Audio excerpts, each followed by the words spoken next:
Dito lamang yan sa ating FSL, ang ating...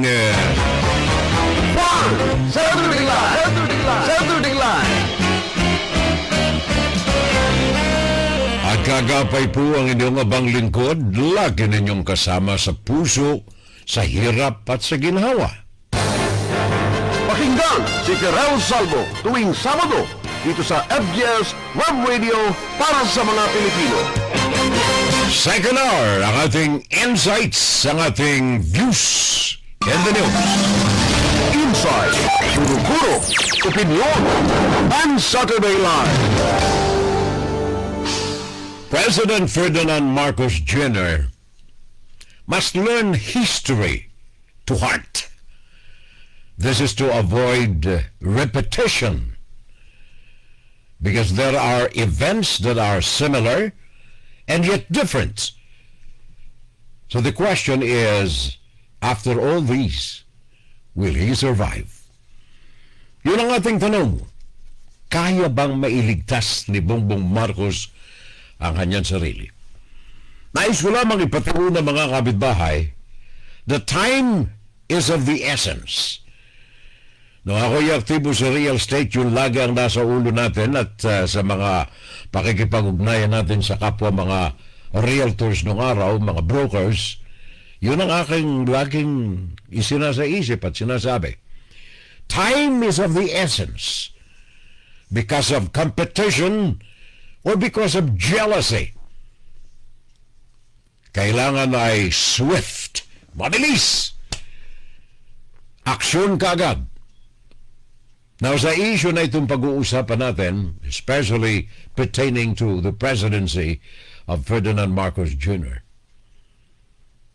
at sa kalagitnaan itong mga corruption issues na ito, sa kalagitnaan ng mga nagaganap sa kapaligiran, uunahin ko na, para maiwasan ang repetition of history, kailangan sa investigasyon ng presidente, sa action ng presidente, no sacred cows. Walang papaboran, walang paborito, walang kamag-anakan. And the prosecution of lawmakers, of officials, of contractors must be in full power and independent. Walang alpaga-atubili, mabilis. Yun ang hangad ng ating taong bayan. Now, the reason why I'm saying this, mga kapitbahay, sabagat sa kasalukuyan makikita naman ninyo kagaya kahapon, rally, dalawang faksyon, mga radikal. Bakit meron tayong ganyan? May mga nais na patalsikin sa pwesto si Marcos. Bakit tayo may mga ganyan? Pero meron naman na faksyon na nagsasabing, panatilihin natin si Marcos, maganda ang kanyang sinimulan, kailangang matapos ito sa kapakanan ng bayan. Kaya nga ba't sabi ko kanina, Marcos must learn history in order to avoid repetition of what had happened in the past in Philippines. There are so many events that are very familiar and similar ngayon sa kasalukuyan, and yet, very different. Kaya nga ba, again, ang tanong ng mga nagmamasid kay Mr. Marcos, can he survive? Simulan natin, mga kapitbahay, bakit nagsimula itong mga aksyones, aktibidad ng ating mga kababayan? All because of Mr. Marcos himself. Sa kanyang sona, mahiya naman kayo. And after that, the cry of Filipinos amidst corruption issues. Kaya dito po sa sinimula ng presidente, na para sa akin 1,000% favorable to the Filipino people. Kailangan, ito ang mga suggestions ng inyong palatuntunan. Kay Mr. Marcos, sa kanyang mga alipores, hari naman na may magpaabot sa kanya ng mga issues na ito. Una-una, kailangan magkaroon tayo ng open public confession ng mga tao dyan sa Department of Public Works and Highways. And I have full confidence and full trust dito kay Vince, anong tawag niyan? Nakalimutan ko ang apelyido ni Vince. ang ating Department of Public Works and Highways, DISON. Kailangan yung mga sa taong sangkot dito, Undersecretary Robert Bernardo, mga wala na ito sa pwesto, by the way. Assistant Regional Director Henry Alcantara, Engineer Bryce Hernandez, in cahoots with many officials ng Bulacan Engineering District. Lahat ng mga ito kailangan ay malapatan ng tamang parusa. There is no more question sa guilt ng mga tao na ito sabagat umamin na sila.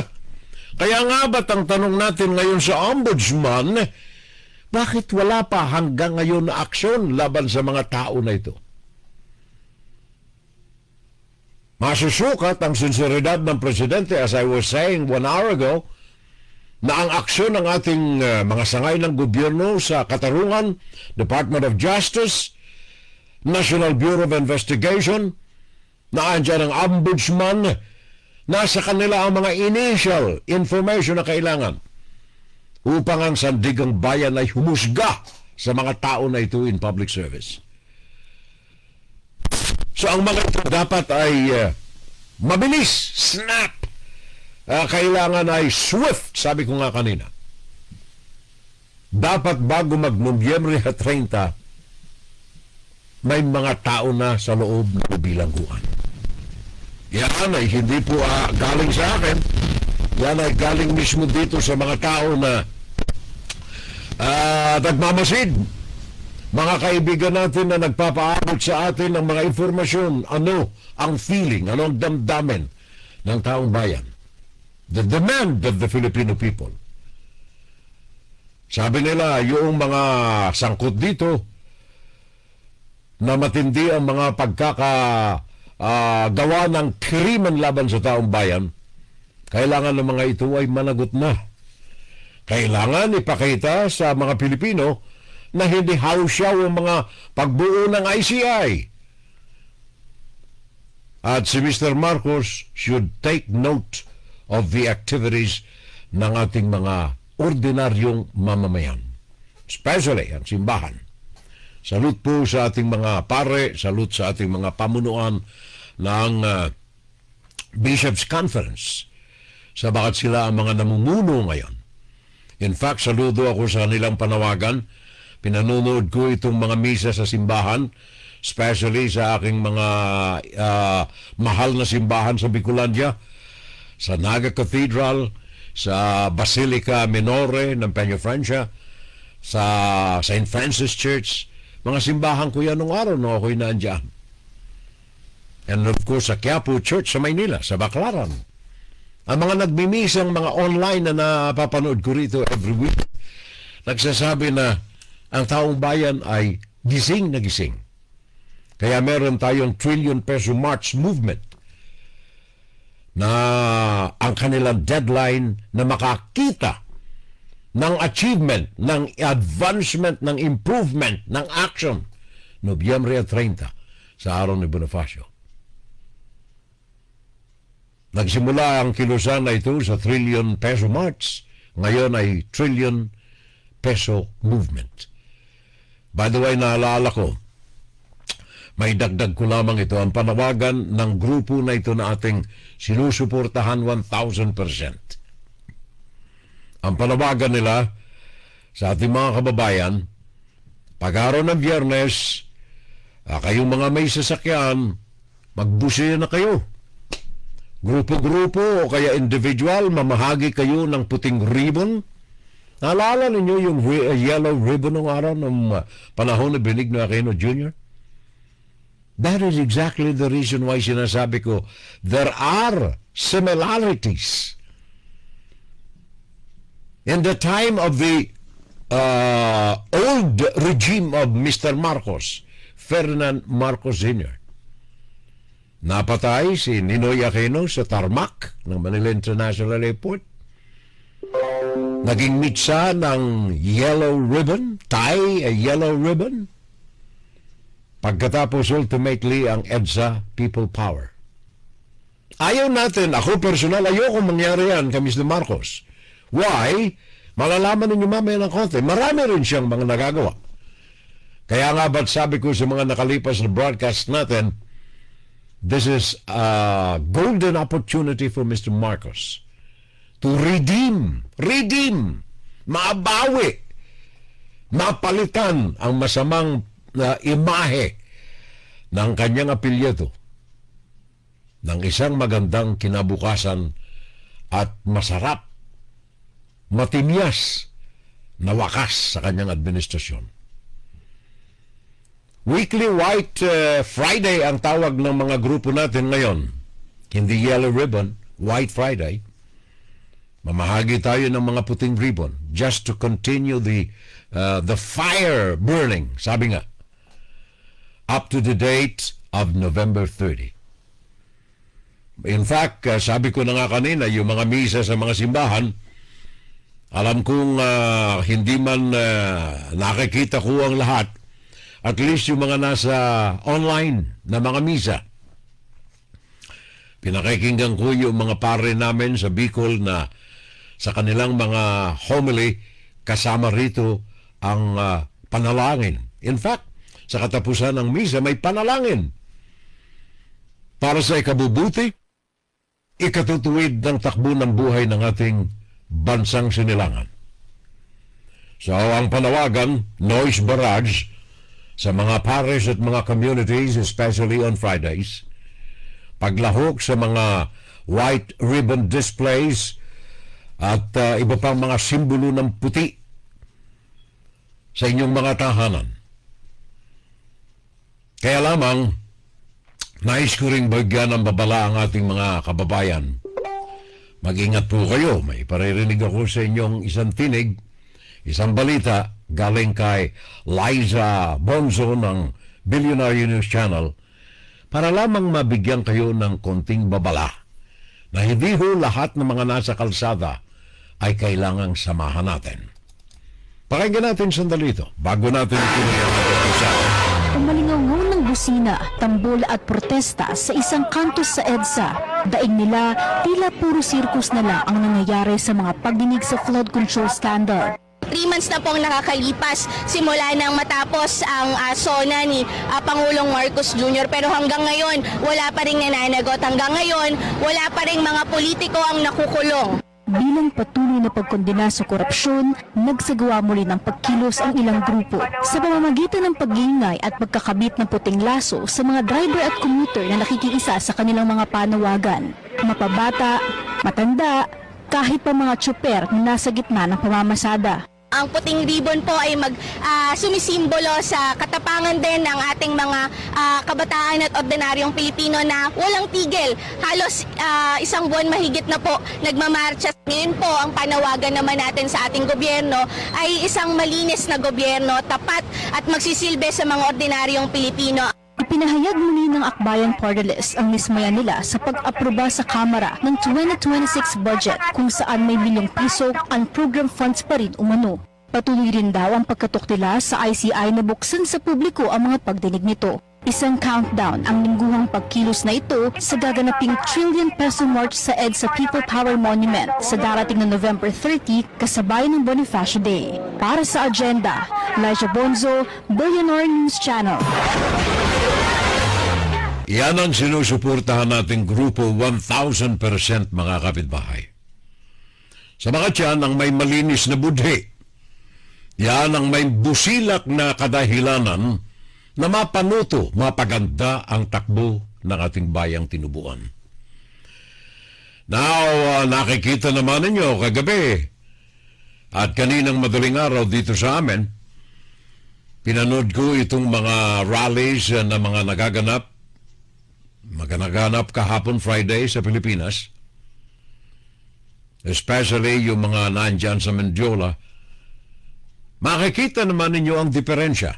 Ang panawagan ng simbahan, puting ribbon, noise barrage, mag-distribute, mamahagi ng puting ribbons, ito'y ehemplo, halimbawa ng isang maganda, malinis na adikain ng taong bayan para sa kinabukasan ng ating mga anak, ng ating mga mamamayan.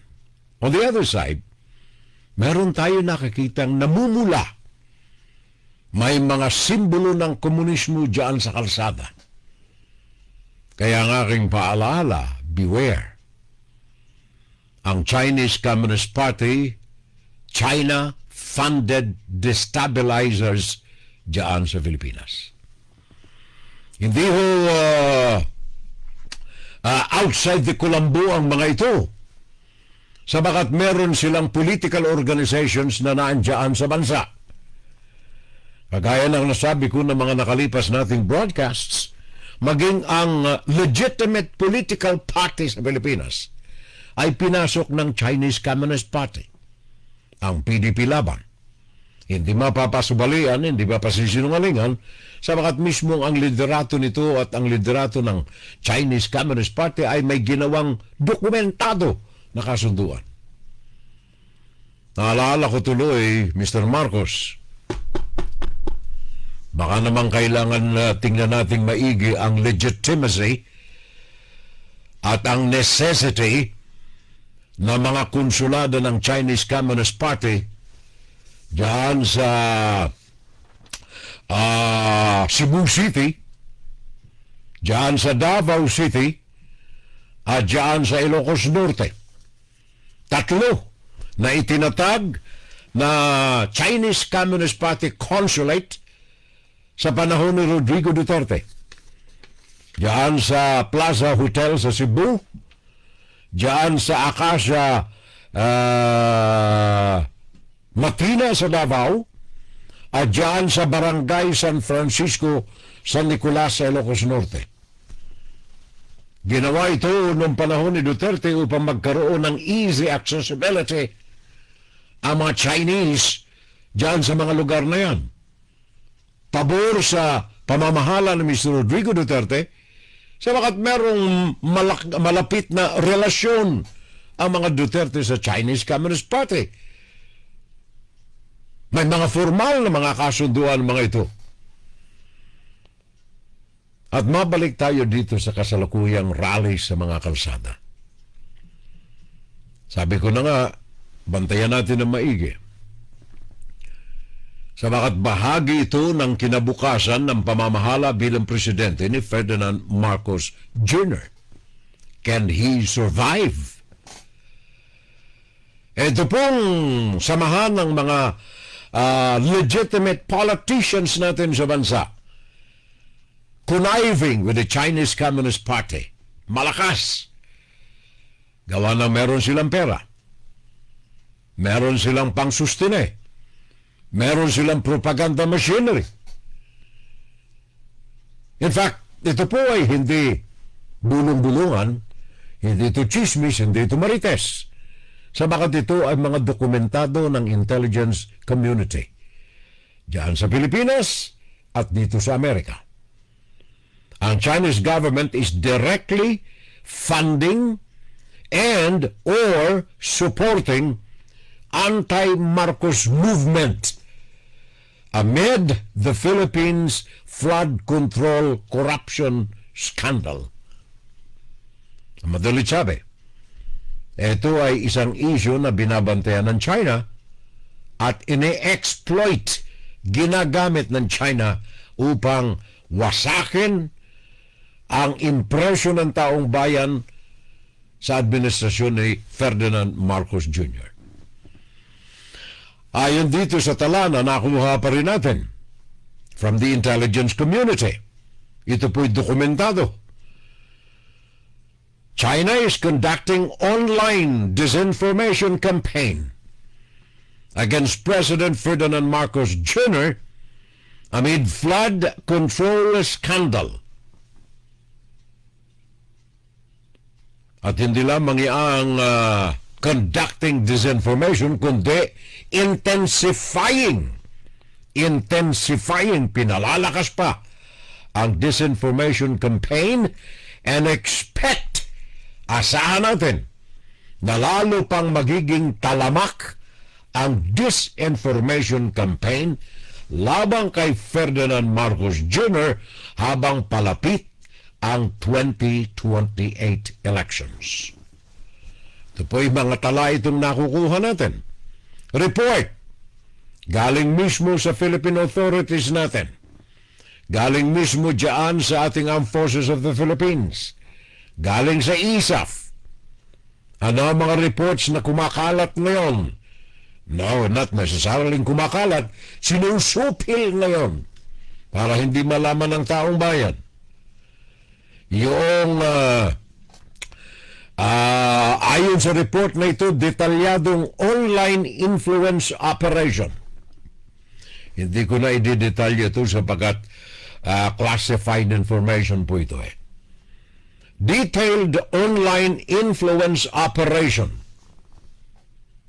Ang kanilang dokumentadong nakuhang informasyon iniuugnay, linked to China,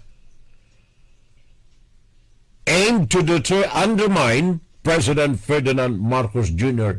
administration. Ang nakakabahala rito sa bagat yung mga retired generals, may ilan riyan.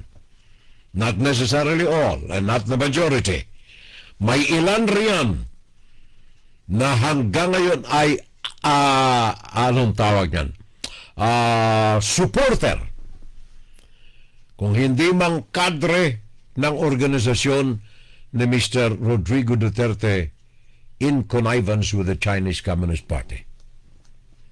Mga retiradong general, sa ating informasyon na nakuha ngayon, pasalamat si Mr. Marcos sa bakat kaya sa kasalukuyang organisasyon ng Armed Forces of the Philippines, solido ang kanilang suporta sa administrasyon ni Marcos.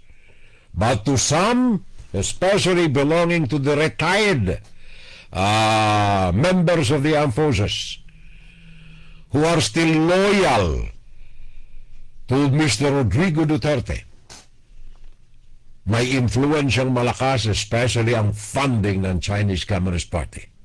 In fact, itong nakalipas lamang na buwan ng Marso, ayon dito sa tala na nakuha natin, March of this year. Ayon ito sa isang fact-finding team na nandyan sa Pilipinas, napag-alaman nila, na-discover nila sa kanilang pananaliksik na isang network, yan ang katagang ginamit, network ng pro-China accounts. Marami na mga vloggers, anong tawag nila riyan? Mga advertisers, mga propagandista sa X, dating Twitter. Ang ngayon ay lalong dumami sa ilalim ng X na ginagamit na propaganda medium laban sa administrasyon ni Mr. Marcos. Sa report ito ng intelligence natin dyan at saka Philippine-based fact-checking organization, March of 2025. Marami silang mga natuklasan na mga users ng X na ginagamit ang plataforma na ito upang ikalat ang propaganda ng Chinese Communist Party sa Pilipinas. Hindi lamang yan, itong buwan lamang na ito ng Oktubre. Report mismo ito ng International News Organization ng Reuters. October of this year. Ayon sa kanilang tala, isang US-based analytics firm ang kanilang binanggit dito, hindi ko na babanggitin. Ang sa kanilang pananaliksik nitong analytic company na nakabase dito sa Amerika, sa kanilang pananaliksik na pag-alaman nila na dumarami ang mga fake accounts na matatagpuan sa YouTube, matatagpuan sa Facebook, matatagpuan sa X, na sa kanilang pananaliksik, ang mga ito bagaman ng issue ay may kaugnayan sa graft and corruption in the Philippine government. Pero ang mga ito natagpuan nila na ang pinanggagalingan ng source, ang base ng operation ng mga account na itong fake ay doon sa Beijing, China. Beijing, China. Ito ayon dito sa report na ito ng Reuters ngayong buwan na ito, Oktubre. Fact-finding organization based dito sa Amerika. Analytics company based dito sa Amerika.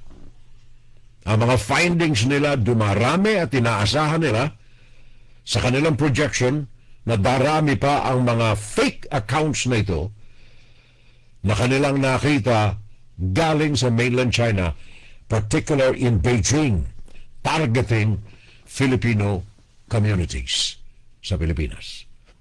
At hindi lamang yan.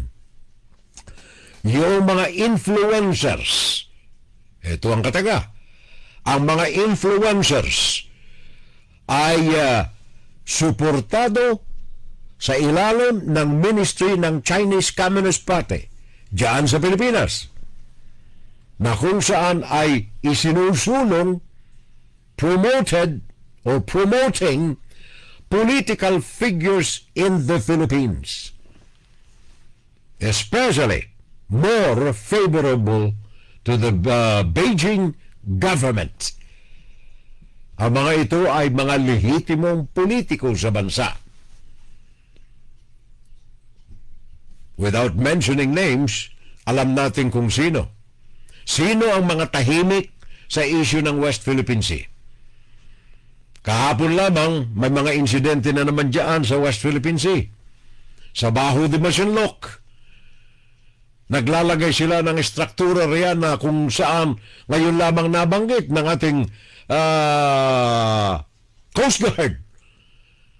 Bakit nakapagsisimulang magtayo sila ng mga estruktura diyan sa Scarborough? Sabi ng aking kapitbahay, Scarborough. Bakit napapabayaan ang mga ito? Yun ang isa sa mga issues kung bakit ang pera ng Chinese Communist Party ay bumabaha diyan sa Pilipinas.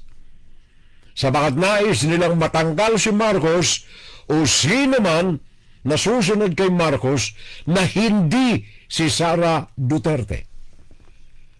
Walang nabanggit na Sara Duterte rito, perceived as more favorable to the Beijing interest ang nasa sa mainstream political figures na ito sa bansa. Sino pa ang isipin ninyo?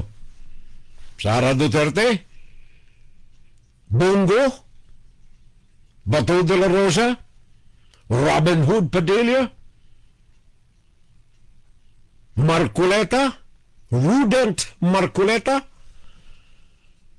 Baka si Alan Cayetano kasama rin dyan. Sino itong mga ito? Ito mismo ang mga tala ito, ha? Chinese influencers campaigning on behalf and promoting political figures perceived as more favorable to Beijing's interest. Napanganib ito sa panig hindi lamang sa administrasyon ni Marcos, kundi sa inyo, sa atin, na mga nandiyan sa Pilipinas. Itong mga reports na ito ay nagsasabi pa na ang effort na ito, ang paggalaw na ito ng China, ang ginagawang mga hakbang na ito ng China, ay upang i-influensya ang politika sa bansa, including, naka-underline pa ito and in bold letters, including the upcoming 2028 presidential elections. In fact, yun ang kanilang main purpose dyan eh. Sa ngayon, wala nang pagkakataon eh. Ang Amerika ay 100% na sumusuporta na sa atin riyan. Ang mga bansa ng European Union, umaalalay sa atin economically, ang North Atlantic Treaty Organization na andyan umaalalay sa Pilipinas, especially yung mga neighboring countries natin, including Vietnam, India. Bagaman medyo nakikilaro sa alon ng dagat ang India, pero at least nagpahayag ito ng suporta sa Pilipinas. And of course, naandyan ang South Korea, naandyan ang Japan, naandyan ang Australia, naandyan ang Britain. Sumusuporta lahat sa Pilipinas. Kaya sa ngayon, ang focus ng propaganda ng China ay sa 2028 elections. Yan ang bantayan natin. Makikita naman ninyo sa mga kalsada. Kahapon Friday, sino ang mga naandyan sa Mendiola na naman noong isang rally noong 21? Sino ang mga nanunog ng trailer dyan? Yun ay mga grupo financed and supported by the Chinese Communist Party. Ito pong mga China-sponsored activities na ito, asahan ninyong lalo pang lalala habang lumalakad ang panahon. In fact, nito lamang nakalipas na buwan ng Agosto, 2025, August, isang security analyst diyan sa bansa sa Pilipinas, ang sa kanyang pananaliksik ay naistabilisa ang mga pruweba, the facts, na itong network na ito na may operasyon sa Pilipinas, from students organizations, from political organizations sa bansa, and then mga kunyari ay mga foundations dyan sa bansa. In fact, nakita naman ninyo, saan pumupunta si Sara Duterte pag nais niya magpa-interview? Doon, sa Kamuning. Yung bakery doon na ginawang outlet ng Chinese Communist Party sa propaganda nito. Doon. Ang mga propagandista ng China doon sa kanilang mga conferences doon sa bakery shop sa Kamuning. Ngayon, itong kampanya na ito sa pananaliksik nitong kaibigan natin riyan, well-funded Chinese spy network operating in the Philippines in one goal to influence the 2028 presidential elections. Ito hindi ito chismis. Ito'y analytic study na ginawa at inilathala noong August of 2025. Sabi rito sa report, ang findings is that Beijing would pour out campaign funds to manipulate foreign and security policies of the Chinese Communist government. Yan ay hindi mapapasabalayan ito. At tingnan ninyo kung ilalantad ng Armed Forces of the Philippines ang record. Meron sila nito ba? Meron sila nito. Ang ating Defense Secretary, kaya nang gagalaiti siya laban sa China because he knows a lot. Ayaw niya lang na bulabugin ng damdamin ng taong bayan at mangamba ang taong bayan. Mr. Hilberto Tudoro, alam niya ang mga bagay na ito. Read between the lines kung nagsasalita si Mr. Tudoro, ang ating Defense Secretary. Makikita ninyo ang katotohanan. Influence campaigns and info wars. Sabi ng Reuters, yan ang target ng China diyan sa Pilipinas. Published October of 2025. Kaya diyan sa Pinas, siguro ang kailangan gawin natin, kailangan ay, sabi ko na nga, kung may nakikita kayo, magsalita kayo. If you see something, say something. Merong outlet, meron tayong pintuan na pwedeng katukin sa mga informasyon na ito. Isumbong sa Pangulo. Maging ang ating Department of Public Works ay naglantad na rin ng isumbong website sa kanila. Department of Health, nagbabalak ring maglagay, isumbong. Sabagat ang impormasyon na makakalap ng gobyerno ay tulong sa mga mamamayang Pilipino. Influence campaigns and info wars. Sabi ng Reuters investigations published this month. At hindi lamang yung mga kapitbahay. Yung suporta ng Estados Unidos ayon dito sa confidential report na nakuha natin. Iniimbestigahan ngayon ng Amerika yung mga fake social media profiles na kung saan ay pinalalaganap ang mga disinformation na kung saan ay sinasabing ang Pilipinas ay tuta ng Amerika. Isa sa mga advertising lines and disinformation line na ginagamit ng Chinese Communist Party. And then of course, itong nakalipas lamang na eleksyon natin, midterm sa Pilipinas, napag-alaman itong tala na itong nakuha natin, there is a very strong indication that China or CCP, Chinese Communist Party, did a state-sponsored information operations in the Philippines, interfering with the May 2025 elections. Hindi mapapasubalian. Widespread spying and cyber attacks. Simula nitong July of this year, ang napag-alaman sa magitan ng report na inilathala ng Reuters and The Economist na ginawa dyan sa Pilipinas to interfere with Philippine elections. Widespread spying and cyber attacks. Well, ito po ay marami pa akong mga tala rito, pero nais ko lamang ipaabot sa mga kababayan natin na ang laban na ito ng administrasyon ay hindi lamang laban ni Marcos, kundi sa ngayon laban na natin itong mga Pilipino. Kaya ako'y nagpapasalamat sa mga organisasyon mga Pilipino na hindi politika ang kanilang nasa utak, kundi ang ekonomiya, ang futuro ng Pilipinas. And to us, tayo mga Pinoy, na nasaktan sa ating paniniwala na nagkaroon ng dayaan kaya nalukluk sa pwesto si Marcos at saka si Sara Duterte. Right now, wala na tayong magagawa. And we have to accept it. We have to admit it. Wala na tayong magagawa. Hindi na natin pwedeng paupuin dyan ang gusto nating maupo. In particular, si Leni Robredo.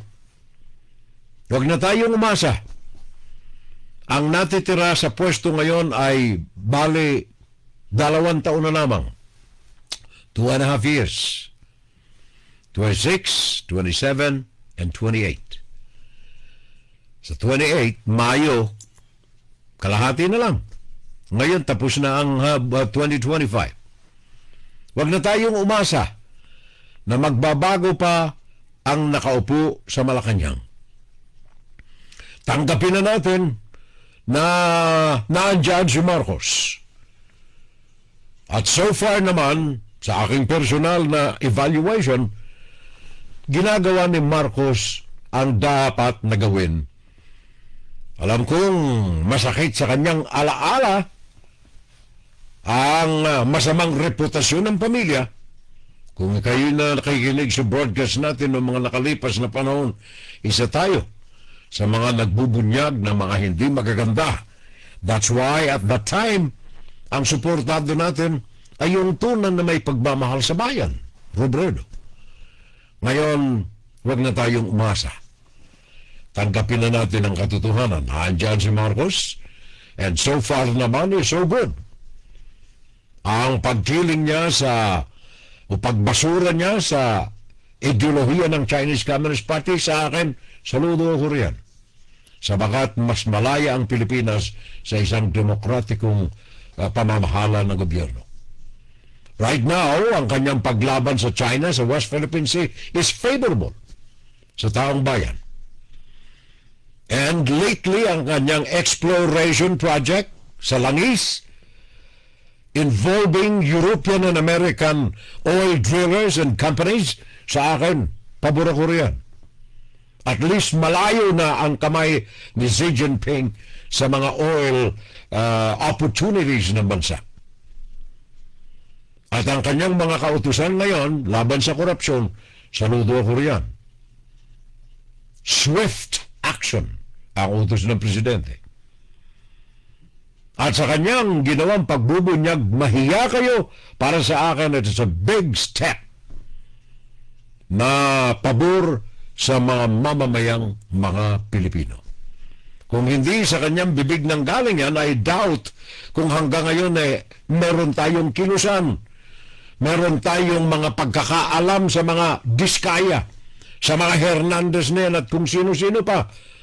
Hindi natin malalaman na pati ang Department of Health ay may mga ghost projects.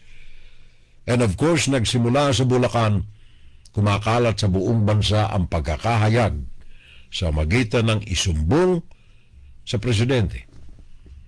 Para sa akin yan ay pro-people activity. Kaya salamat na rin, ako'y sumasaludo dito sa mga miyembro ng Makati Business Club sa bakat inihayag nila na ang kanilang samahan ay sumusuporta wholeheartedly sa anti-corruption crusade ni President Ferdinand Marcos Jr. Pakinggan natin itong tinig ni Executive Director ng Makati Business Club, si Mr. Ong Pin. Ang pangalan nito, Jaime V. Ong Pin. Pahayag niya sa pagsuporta sa ginagawa ngayon ni President Ferdinand Marcos Jr. Yung pagtatag ng Independent Commission at saka yung pag-iimbestiga at iba pang gawain ni Secretary Vince Dizon. Sa ngayon, we don't want to remove Ferdinand Marcos Jr. We need him. And he has shown leadership in tackling this corruption menace. Yung corruption ay nasa sistema na natin. It's in our political system. Para matanggal ito, we have to change many aspects of that system. Kailangan natin trabahuin ito. Why is it so easy for contractors and local government officials and congressmen to get away with this kind of corruption? Kasi nga, sa sistema natin, madali lang ito. I-circumvent, to go around the system in order to benefit personally. That's why we have to fix. Kailangan natin ayusin yung sistema na to. Kami the private sector, not Makati Business Club alone, but many other business organizations, and notably the Philippine Budget Watch Coalition, we blew the whistle on this. Kami ang nagsabi, in the 2025 budget, there's so many insertions, and it was obviously done to favor corruption. We said this in the beginning of the year. So kami nag-initiate nitong process, in a sense. And by the time that the SONA came around, President Marcos said he will not sign any budget that does not conform to the constitutional proportions, where the majority should be given for education and social welfare. We salute the President for taking the political risk during the SONA and saying that he's going to fight corruption. And we support this fight against corruption, and we are the organizations that are going to be watching and supporting and helping to change the system as much as we can so that this kind of corruption on this scale cannot recur. I totally agree dito kay Mr. Ong Pin. Mr. Jaime Ong Pin ng Makati Business Club. I totally agree. And with the support of businessmen and industrial people, economically ang bansa ay gaganda. Ang kailangan lamang, nabanggit ko kanina, yung dapat malaman at mapag-aralan ng maigi ni Mr. Marcos, and I guess, and what I would assume, na ito ang base kung bakit siya gumagawa ng mga hakbang na ginagawa niya ngayon. Must learn history, sabi ko kanina, para maiwasan na maulit ito. Mga events kasi, yung mga pangyayari ngayon, sabi ko there are similarities. And yet, many differences. Kaya nga ba ang tanong ko kanina, will he survive? Ito ngayon ang sagot.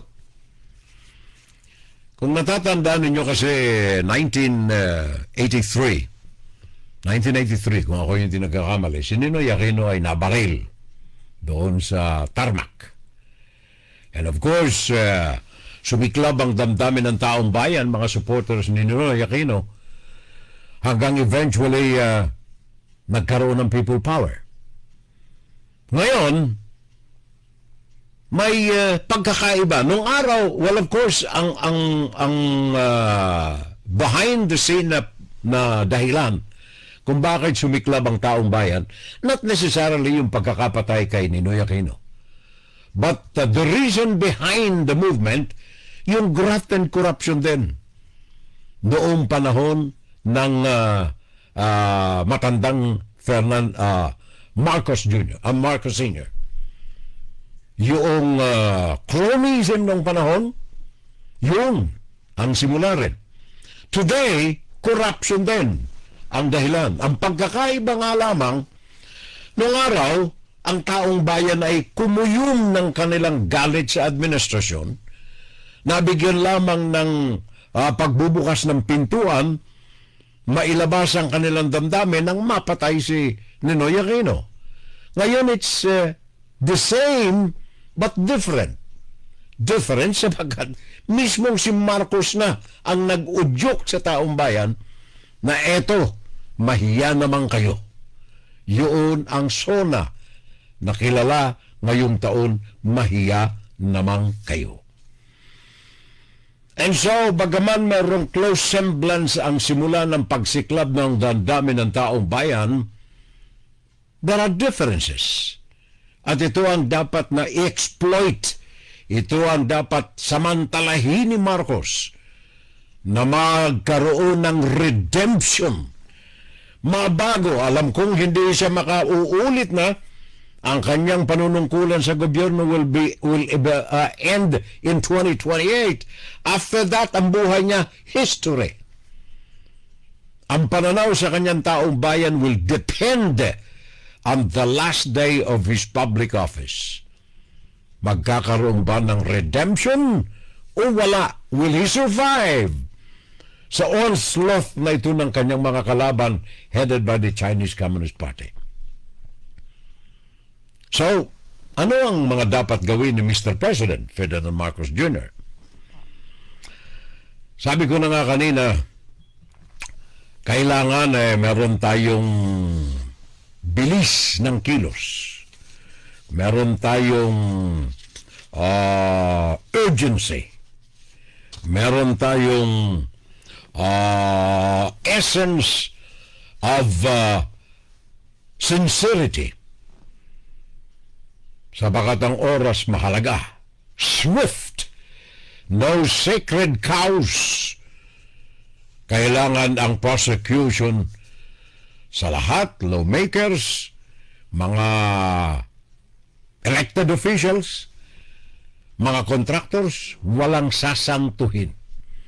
Kaya nga ba, naalala ko yung sinabi niya ni Mr. Marcos itself. Sabi niya, every act must be motivated by a true commitment to service and driven by true love of every single Filipino and a love for the Republic of the Philippines. One on the right side of history. Sa mga katagan na ito, kailangan panindigan niya. Sabagat ang mga kalaban niya ngayon ay, number one, yung realignment ng mga politiko natin. Yun ang kalaban niya ngayon. Dapat niyang buwagin ang realignment na ito. Dapat ay nasa kanya ang alignment ng mga politiko. And he can only achieve that kung ang kanyang mga gawain ay for the Filipino people, para sa taong bayan, of the people. Ang lahat ng mga aksyones na ito must result for the benefit of the Filipino people. Paano? Kailangang maalis yung kung hindi man matigil, mabawasan ng erosion ang pagdausdus, pagkasira ng pagtitiwala ng taong bayan sa administrasyon. How? Ito na nga. Kailangan swift. Kailangan ay nakikita, transparent sa taong bayan ang ginagawa ng presidente. Kaya una itong pagkakatatag ng ICI, bagaman marami ang mga pumupuna ngayon, but at least initially, ang step na ito ay maganda. Creation of the Independent Commission for Infrastructure. Para sa akin, positibo ito. Magandang hakbang. Kaya lang, maikalabit lang natin sa presidente at sa Kongreso. Bigyan ng ngipin itong mga ito. At huwag tayong papatay-patay. Mga nandiyan sa Kongreso, sa Senado. Alam kong ang realignment ninyo riyan ay matindi rin. Pero makikita ng taong bayan kung sino ang mga para sa Pilipino, sino ang mga para sa kanilang sariling kapakanan. ICI para sa akin is a good step. Kailangan lamang bigyan ng ngipin ito at kailangan din ay may tao nakikilos sa bawat hakbang na gagawin ng mga ito. Yung opportunity ni Mr. Marcos to redeem his name is ripe and present. Yung mga nagnanasa riyan na ika nga'y samantalahin na wasakin ito, ang tao ang kailangang magbantay. If you see something, say something. Kay Mr. Marcos, walang masyadong maraming salita ang kailangan natin dito. Kung matutupad ni Mr. Marcos ang kahalagahan ng bawat tik-tak ng orasan, time is of the essence. Kailangan si Mr. Marcos must act swiftly. No sacred cows. Prosecution of lawmakers, officials, and contractors must be in full swing. And for Mr. Marcos to survive, ang timetable ng ating taong bayan, Nobyembre 30. Hindi man natin mabigyan ng lahat ng conclusion on November 30, at least may makita ang taong bayan na kumikilos. Kaya nga, but number one, bago tayo magwakas, kailangang ibilanggo, may arrest warrant na ang lahat ng mga umamin. Umamin na sila. Dokumentado legal ang kanilang mga pag-amin. Sa NBI, sa Kongreso, sino man taong nakakaalam kahit pahapyaw ng legalities ng anumang mga hakbang ng gobyerno, may paninindigan na. Mapanghahawakan na ang gobyerno. Laban dito initially sa mga taong involved sa Bulacan flood control. Mga taong involved doon sa mga ghost projects. Alam natin kung sino-sino sila. Kailangan bago man matapos ang buwan na ito ng Oktubre, at least may makikita ang taong bayan na nasa bilangguan na. May mga kaso na mga ito. Hindi lamang yung pagkumpiska ng mga kotse ang kailangan natin, although part of it. Pero ang kailangan natin may makita ang taong bayan na walang sacred cows sa mga pangalan na ito. May pagganong-ganong pa.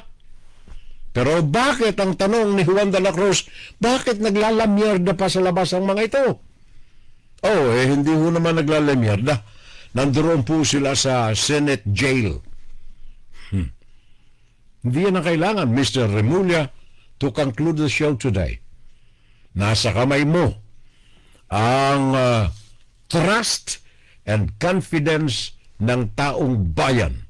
Hindi lamang sa kurso ng graft and corruption, kundi, most importantly, sa administrasyon ni Ferdinand Marcos Jr.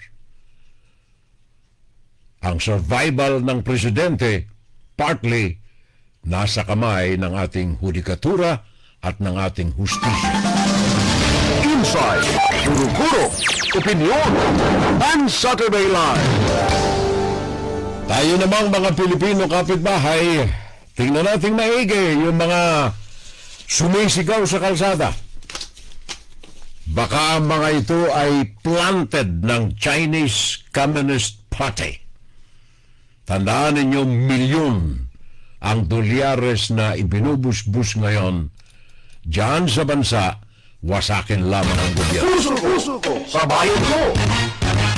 At dyan ang ating insights, mga kapitbahay, for you and by you. Insight, kuro-kuro, opinion, and Saturday Live. Dito lamang yan sa ating palatuntunan tuwing araw ng Sabado. Fun! Saturday Live! Saturday Live! Insights, yan ang Views in the News, ang inyong tinig. Tinig ng bayan. Tinig ng Pilipino. Para sa Pilipino. Paraan ang ating pakikipag-ugnayan, pakikipagtalastasan sa sambayanan. Ugnayan, pakinggan. Isang paglilingkod natin sa mga kababayan nating mga Pilipino. Public service.